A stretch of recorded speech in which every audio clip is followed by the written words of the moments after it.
I'm a gamer, trust me. I paused my game to be here. I don't... So stupid. I'm sure if you've been paying any attention to my channel, you've noticed all my videos have some sort of game in them to some degree. And apparently some of y'all already realized that I was trans before I even put out a video talking about it, so it's not like I was doing a great job at hiding that. But I didn't always have such a beautiful, sultry voice. And back when I was a lot younger and what we old heads call a squeaker,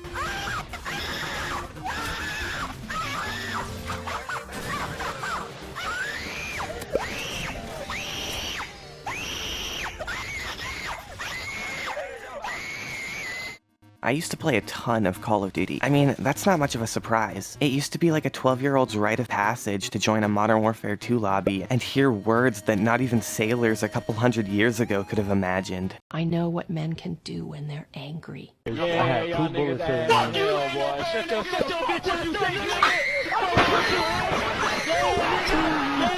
And like every other ADHD-riddled Call of Duty child, I would literally spend all my day playing nothing but Modern Warfare 2. But here's the thing about RiverDXR and my gaming history. I started out on PC, and if you know absolutely anything about Call of Duty on PC, it looks something like this.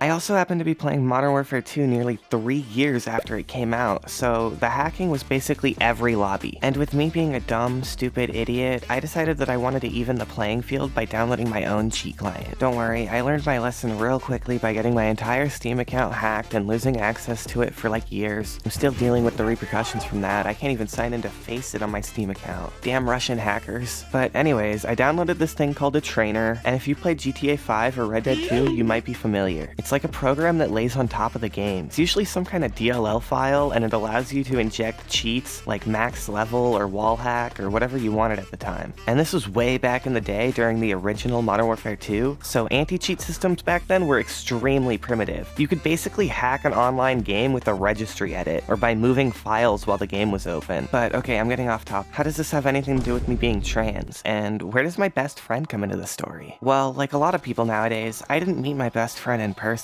He actually happened to be playing Modern Warfare 2 at the same time as me. I don't know if this is common with other trans folk out there, so let me know in the comments, but I basically never gave out my dead name online my entire life. I always used usernames, and my friends knew me by my username for so long that by the time I finally did transition, none of them actually were used to using my dead name anyways, so that made it a lot easier when I picked a new name. But that leads back into the story. My best friend and I ended up in the same lobby, and we immediately started to talk in the chat. I remember him asking me how to get the hacks that I was using, and I invited him to a private lobby and got his Modern Warfare 2 account to max level. Somehow we ended up messaging each other over the course of several days and playing multiple matches with each other. And like a lot of other trans girls I know, my memory is so blurry I can't exactly give a timeline. You know, at some point I ended up telling him that I'm a girl and that my username online is my actual last name, and he just believed me. He even uploaded a few videos of us playing at the time, where he's calling me a girl and using female pronouns throughout the video. Hello, everybody. I'm here with Church. Like I said, I was going to do a commentary, but let me tell her if she could. So, yeah, this is going to be a commentary. Church is watching TV, and no, she's not.